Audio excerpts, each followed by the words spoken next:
Hello students. तो हम लोगों ने दो पार्ट तो पढ़ लिए, तीसरा पार्ट लास्ट पार्ट बचा है, छोटा सा है 20 मिनट का। स्टार्ट करते हैं देर ना करते हुए। हमको हाइब्रिडाइजेशन पढ़नी है इस चैप्टर की लास्ट में और क्रिस्टल फील्ड थियरी। तो हाइब्रिडाइजेशन के लिए वही valence bond theory. Valence bond मतलब वैलेंस सेल में प्रेजेंट इलेक्ट्रॉन की वजह से होने वाली बॉन्डिंग। क्या क्या काम करना है, कुछ पॉइंट्स लिखे हुए हैं। हमको सबसे पहले सेंट्रल मेटल का कॉन्फ़िगरेशन लिखना है। मेटल की ऑक्सीडेशन स्टेट निकाल के उसके आयन का कॉन्फ़िगरेशन लिखना है। फिर इलेक्ट्रॉन को सबसेल्स में और ऑर्बिटल्स में भरना है और तब हाइब्रिडाइजेशन निकालना है। जैसे हमने 11th में किया था, हाइब्रिडाइजेशन का एक फार्मूला लिखा और सीधे हाइब्रिडाइजेशन आ गया, वो यहां नहीं कर सकते। हम कॉन्सेप्ट देखेंगे, कॉन्सेप्ट के साथ साथ आपको एक ट्रिक भी बताऊंगा जिससे आप बहुत इजीली फाइंड कर लेंगे कि हाइब्रिडाइजेशन क्या होगा। तो ये सारे पॉइंट्स वन बाय वन आप देखेंगे। हमको दो टाइप के और लिगेंड्स बताए गए हैं, दो टाइप के। कौन कौन से? स्ट्रॉन्ग फील्ड और वीक फील्ड। स्ट्रॉन्ग फील्ड और वीक फील्ड का सेंस यहाँ पे क्या है, इस चीज को समझ लीजिए जरा। जैसे हमारे पास डी सबसेल है और इस डी सबसेल में 6 इलेक्ट्रॉन है, ठीक है।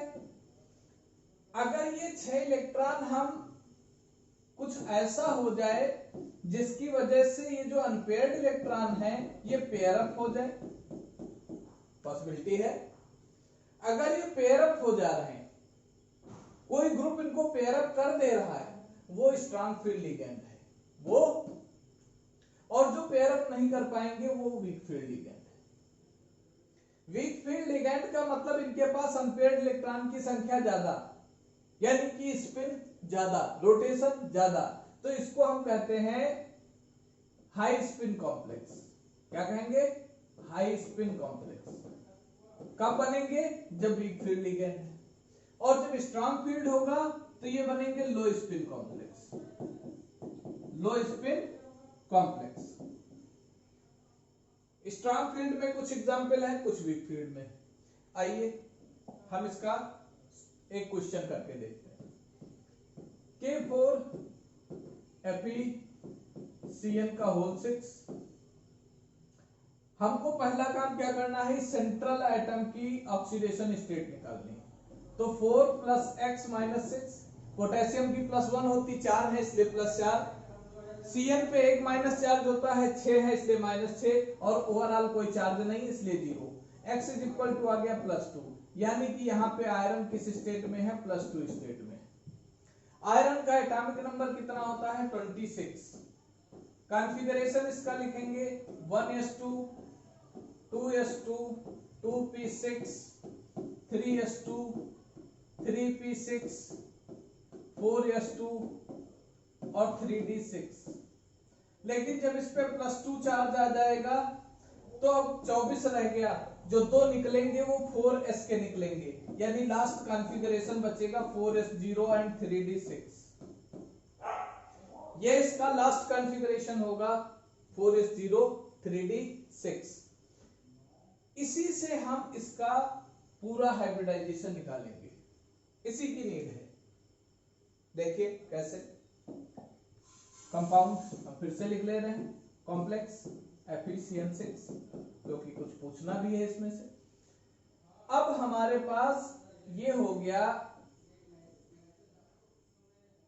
3d, फिर ये हो गया 4s, ये 3d, ये 4s, इसके बाद 4p और इसके बाद 4d, इसके बाद 4d। हमारे पास इलेक्ट्रॉन जो है वो d में 6 है और बाकी कहीं नहीं। ये है ग्राउंड स्टेट। हमारा कॉम्प्लेक्स कैसा है? Cn। Cn को स्ट्रॉन्ग फील्ड लिगेंड कहा गया है। इसका मतलब ये इन अनपेयर्ड इलेक्ट्रॉन को पेयर अप करेगा। जितने भी अनपेयर्ड इलेक्ट्रॉन है उन सबको क्या करेगा? पेयर अप करेगा।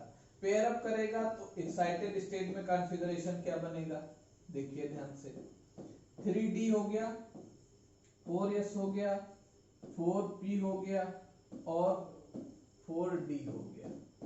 ठीक, अब यहां पे आपके इलेक्ट्रॉन ऐसे आ जाएंगे पेयर्ड। इसके बाद लगातार जो इनर साइड में आपका लिगेंड है वो सारे सीक्वेंसली भरे जाते हैं, बिना कोई कॉलम छोड़े, बिना कोई ऑर्बिटल छोड़े आप सीक्वेंसली इनको फिलअप करते हैं।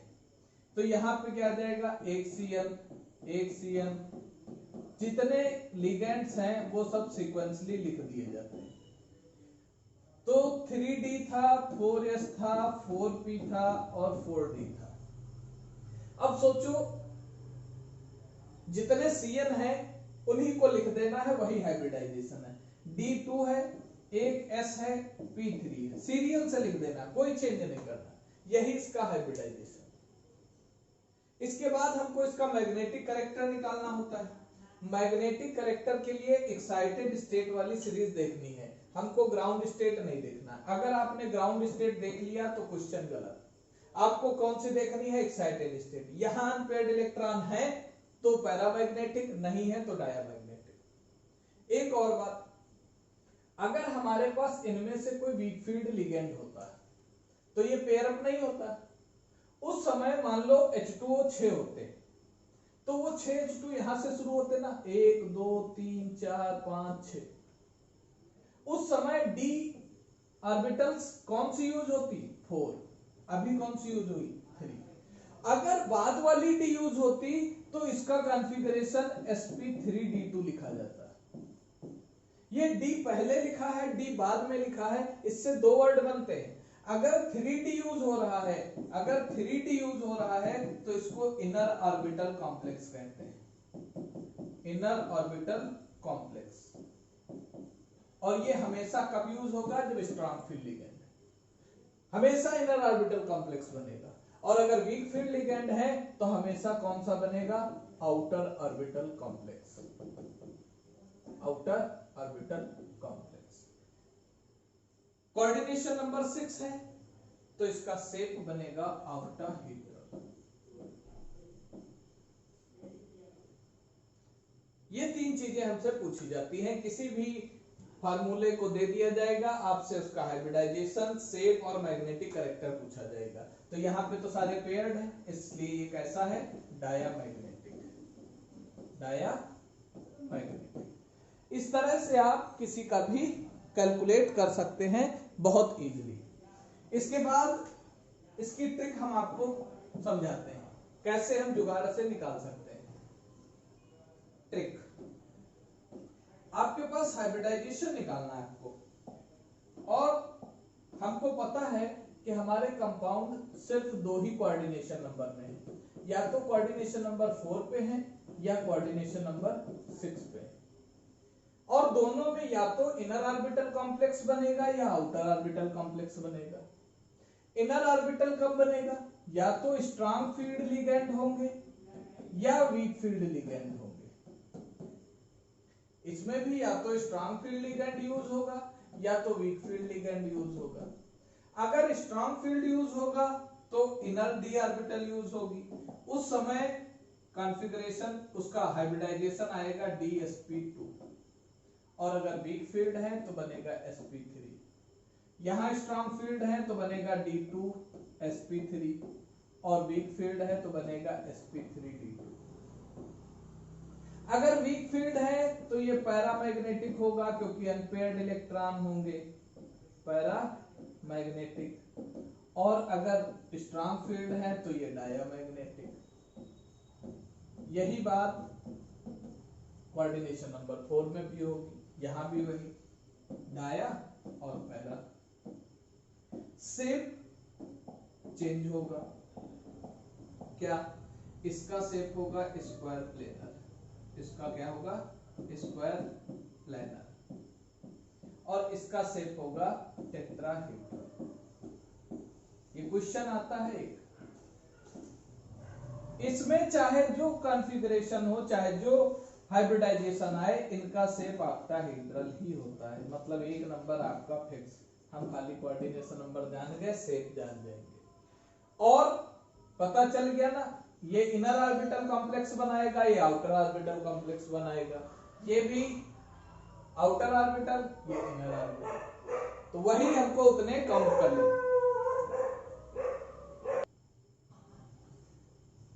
तो इस तरह से हम हाइब्रिडाइजेशन निकाल सकते हैं, मैग्नेटिक करेक्टर, पैरामैग्नेटिक। ये एक छोटी सी ट्रिक है। डी पहले है इनर ऑर्बिटल कॉम्प्लेक्स, बाद में है आउटर डी कॉम्प्लेक्स। इसके बाद लास्ट टॉपिक जो इसका बचता है वो है crystal field theory. Crystal field splitting है। स्प्लिटिंग क्या है? एक तरह से टूटना। जैसे बड़ी फैमिलीज होती हैं, बंटवारा हो जाता है, टूट जाते हैं। इसमें भी दो चीजें हैं। ये जो डेल्टा टी लिखा है, इसका मतलब है splitting energy of tetrahedral. T मतलब टेट्रा और ओ का मतलब octahedral, splitting energy of octahedral. यहाँ पे वाटर से जो कुछ इधर लिखा है, यानी कि लेफ्ट साइड लिखा है, ये डिक्रीजिंग ऑर्डर बना हुआ है, टेबल बनी हुई, डिक्रीजिंग ऑर्डर सीरीज लिखी हुई है स्ट्रेंथ की। कौन स्ट्रॉन्ग फील्ड है, कौन वीक फील्ड। वाटर के बाद वाले सारे वीक फील्ड, वाटर के पहले वाले सारे स्ट्रॉन्ग फील्ड है। हमको पता है हमारा जो डी सबसेल है, इसमें 5 ऑर्बिटल्स हैं। बड़ा परिवार है, 5 ऑर्बिटल। पहला है डी एक्स वाई, दूसरा है डी वाई जेड, तीसरा है डी जेड एक्स, फिर है d x square Y square और लास्ट है डी जेड स्क्वायर। इसमें से 3 हमारे एक्सियल हैं और 2 इक्वेटोरियल प्लेन में हैं, जिसकी वजह से 3 एक साथ होते हैं टूट के और 2 एक साथ होते हैं टूट के। इनमें स्प्लिटिंग होती है।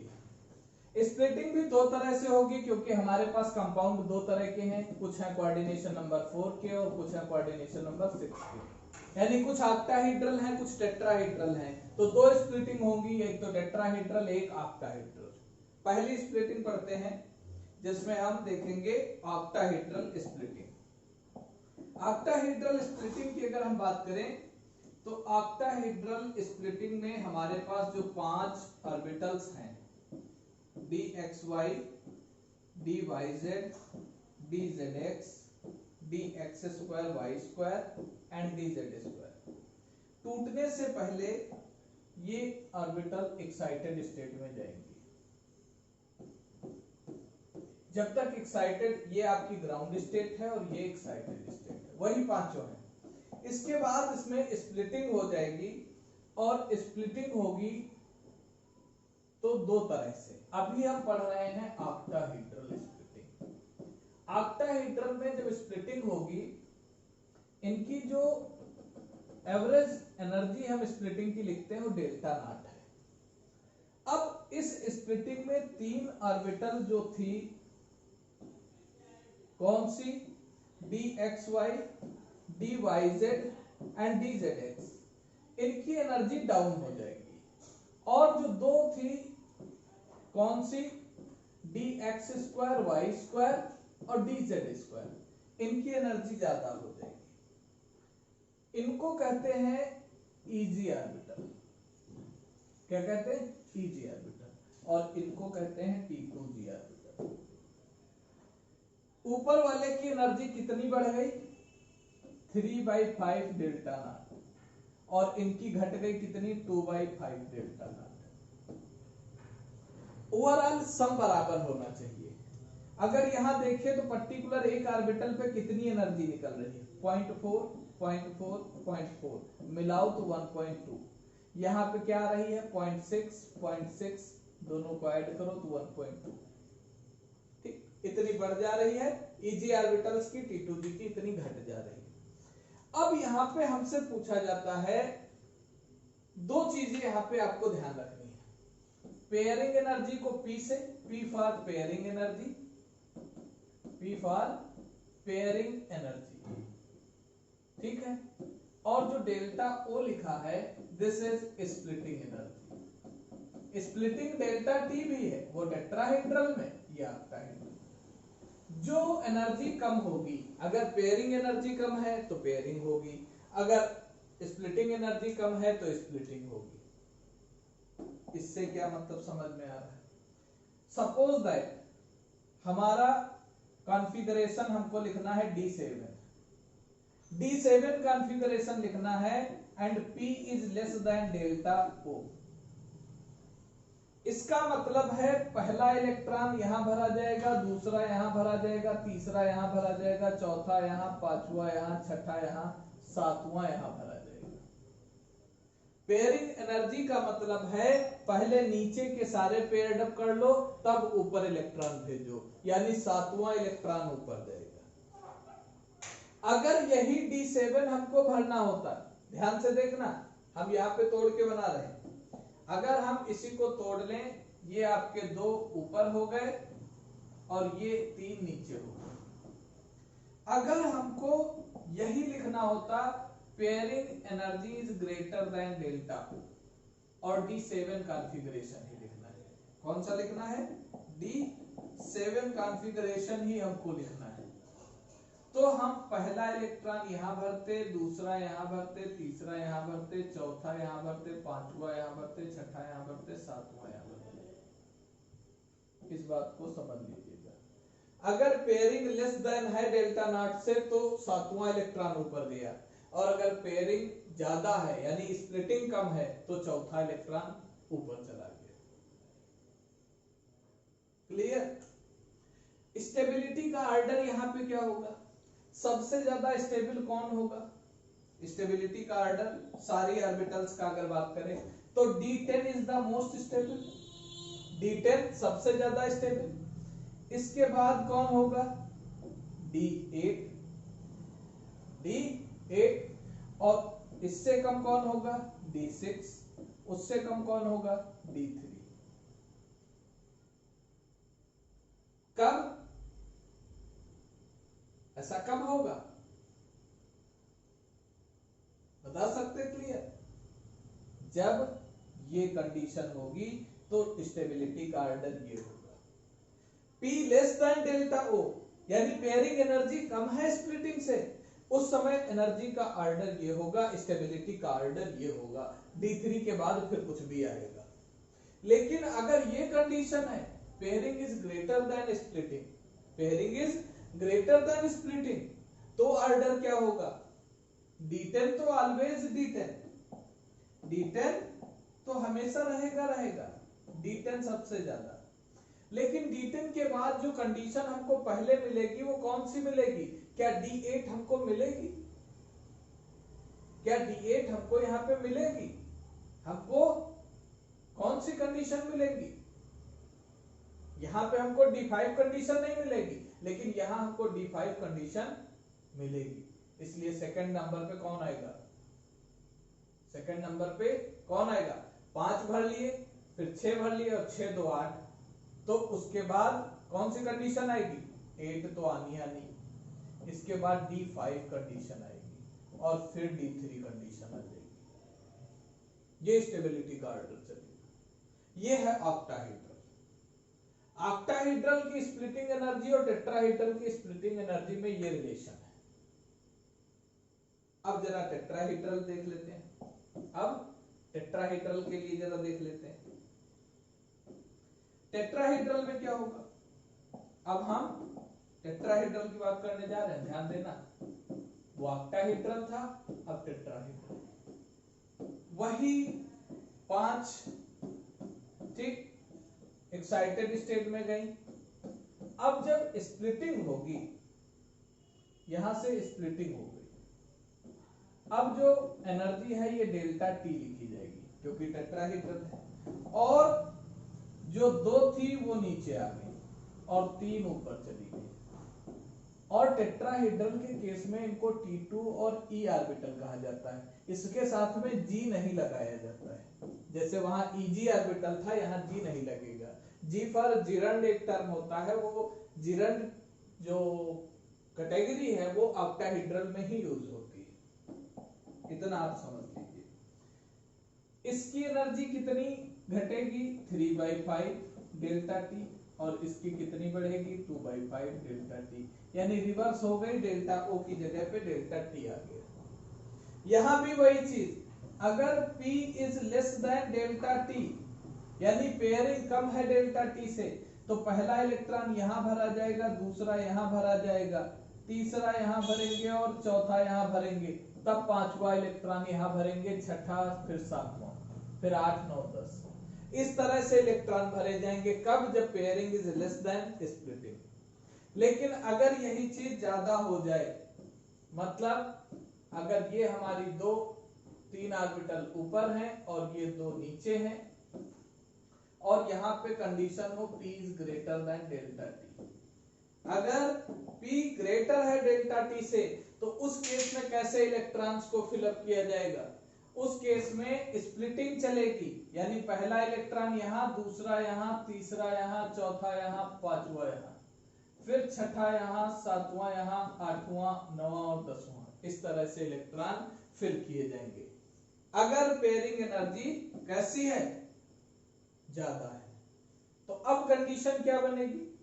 अब D10 कॉन्फ़िगरेशन स्टेबल है।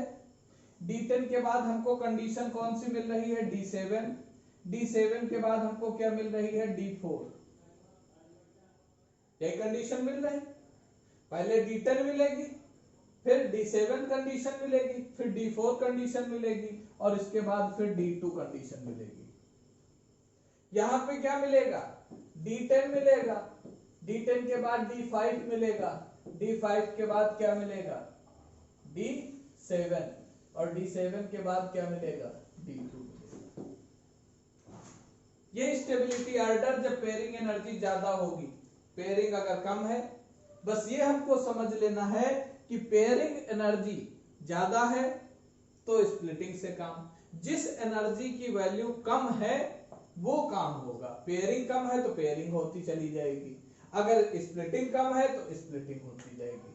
हमसे कॉन्फ़िगरेशन ही पूछा जाएगा, कह देंगे D8 का कॉन्फ़िगरेशन करो, कंडीशन या तो ये या तो ये। तो ये ध्यान रखना, जो एनर्जी की वैल्यू कम हो, पेयरिंग की कम हो, तो पहले पेयर करना, तब आगे बढ़ना, जैसे यहां किया है। अगर पेयरिंग ज्यादा है तो फिर स्प्लिटिंग करते हुए लिखना।